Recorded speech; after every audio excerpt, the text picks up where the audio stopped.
Hello दोस्तों पिछले दिनों हमने एयरटेल पर्सनल लोन को प्री क्लोज़ करवाने का जो प्रोसेस था वो देखा था। इस वीडियो में हम दूसरा एयरटेल से लोन कैसे ले सकते हैं, मतलब एक लोन तो हमने फोरक्लोज करवा दिया था और दूसरे लोन के लिए हम कैसे अप्लाई कर सकते हैं, कितने समय के बाद यहाँ पर ऑफ़र दिया जा रहा है और कितना दिया जा रहा है उसके बारे में हम यहाँ पर बात करने वाले हैं। तो यहाँ पर हमने एयरटेल पर्सनल लोन को पिछले दिनों बंद करवाया था। अब जो नया लोन था वो हम इंस्टेंट अप्लाई नहीं कर पा रहे थे। वहाँ पर जैसे ही हमने अप्लाई किया तो वहाँ पर हमें यहाँ पर हमारा जो ऑफ़र था वो डिक्लाइन यहाँ पर किया गया था। लेकिन अब यहाँ पर हम पर्सनल लोन का जो ऑफ़र है वो हमें अप्लाई करने के लिए आया है।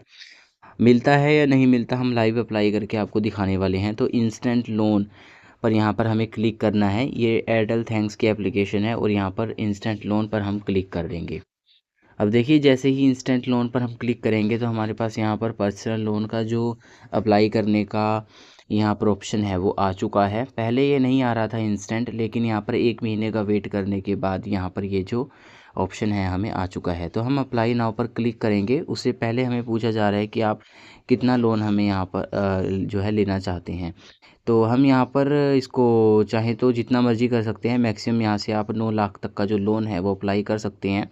लेकिन जनरली पहली बार में या दूसरी बार में ये लोग इतना लोन नहीं देते हैं और मिनिमम जो लोन है वो 10,000 तक यहाँ पर दिया जा सकता है। तो जैसे मैं 5 लाख चलिए यहाँ पर चूज़ कर लेता हूँ। अब यहाँ पर हमारी जो डिटेल्स है वो यहाँ पर मांगी जा रही है और उसी के बेस पर हमें जो लोन है वो यहाँ पर ऑफ़र किया जाएगा। 4 स्टेप्स में ये लोन आपका रहने वाला है। सबसे पहले आपको आपकी जो बेसिक डिटेल्स हैं वो डालनी है। उसके बाद यहाँ पर जो भी ऑफ़र आएगा उस ऑफ़र को आपको देख लेना है, जैसे मैं आपको दिखाऊंगा लाइव। और थर्ड स्टेप में आपको आपकी जो केवाईसी डिटेल्स है उसको वेरीफाई करना है और केवाईसी आपकी कंप्लीट इससे करनी है। और लास्ट स्टेप, ये एक फाइनल स्टेप रहने वाला है जिसमें आपको ऑटो डेबिट यानी कि ई मैंडेट यहाँ पर आपको सेट करना है। तो यहाँ पर सबसे पहले मैं आपकी अपनी मंथली इनकम यहाँ पर डाल देता हूँ। जैसे आप कोशिश कीजिएगा कि 25,000 से ऊपर ही डालें। अगर तो यहाँ पर आपका वैसे तो बहुत कम चांस है कि इनकम डॉक्यूमेंट मांगा जाएगा, लेकिन अगर मांगा जाता है तो फिर आपको यहाँ पर सबमिट करना ज़रूरी हो जाएगा। अब चलिए मैंने डिटेल्स को यहाँ पर डाल दिया है, सबमिट करूँगा। यहाँ पर एक बार आपकी डिटेल्स यहाँ पर आ जाएंगी। आप चाहें तो उसको एडिट भी कर सकते हैं। Name, gender, date of birth, email address, pin code, PAN number, monthly income, employment type और मोड ऑफ इनकम यहाँ पर आ जाएगा। आप इसको चाहें तो एडिट भी कर सकते हैं। अब यहाँ पर 1 से 2 मिनट का यहाँ पर समय लिया जाएगा और 1 से 2 मिनट का जो समय लिया जाएगा उसमें आपकी जो सिविल स्कोर है उसको भी यहाँ पर हार्ड पुल करके फैच किया जाएगा और उस हिसाब से यहाँ पर जो आपको ऑफ़र है वो यहाँ पर दिया जाएगा। पर यहाँ पर देखिए हमें लोन ऑफ़र यहाँ पर प्रोवाइड किया जा रहा है 1,50,000 का। व्यू ऑफ़र पर क्लिक करेंगे और यहाँ पर आप देख लेंगे, देखिए कि हमें जो लोन प्रोवाइड किया जा रहा है वो प्रोवाइड किया जा रहा है हमें 1,50,000 का। और ये जो ऑफ़र हमें अप्रूव हुआ है ये 3 दिनों के लिए अप्रूव हुआ है। 3 दिन के अंदर हमें ये जो लोन है ले लेना है। अगर हम 3 दिन के अंदर ये लोन नहीं लेते हैं तो हमारा जो लोन है वो डिक्लाइन हो जाएगा। उसके बाद हमें फिर से नेक्स्ट मंथ अप्लाई करना होगा। अब यहाँ पर क्योंकि मुझे तो ऐसी कोई नीड नहीं है, लेकिन मुझे अप्लाई करके आपको दिखाना था कि सेकंड लोन यहाँ पर कितना मिलता है।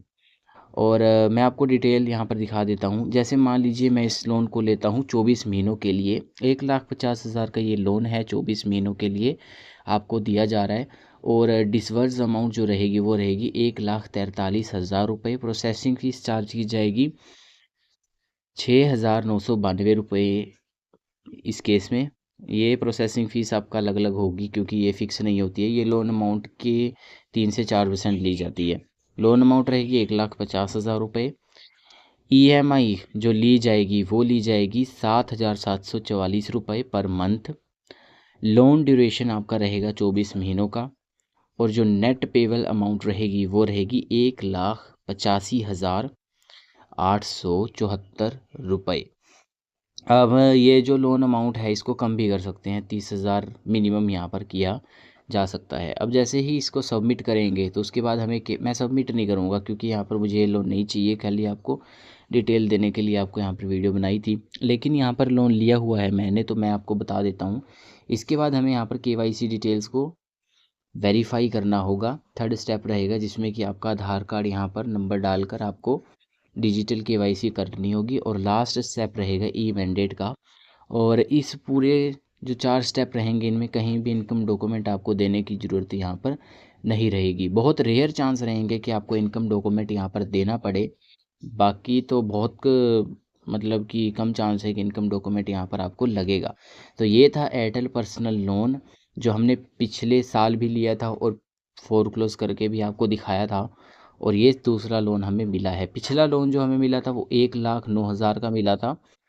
और बहुत महंगा पड़ा था वो लोन हमें। और महंगा तो ये भी लोन है, 21.5% पर एनुअल यहाँ पर ब्याज रहने वाला है। तो मेक श्योर कर लीजिएगा कि आप यहाँ पर पहले बैंक से अप्लाई करें या फिर कहीं अच्छी एप्लीकेशन जहाँ से आपको लगता है कि कम ब्याज यहाँ पर आपको देखने को मिले, तो इसके बाद यहाँ पर आप इसको ले लीजिए अगर आपको बहुत नीड है। तो बाकी इससे तो मैं अवॉइड करूँगा।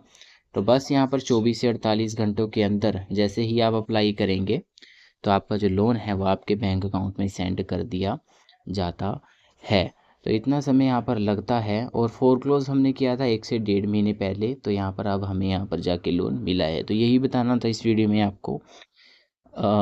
आपने देखा यहाँ पर लाइव अप्लाई प्रोसेस। बाकी इसके बारे में अगर आपको कोई भी सवाल रहेगा तो आप यहाँ पर नीचे कमेंट सेक्शन में पूछ सकते हो।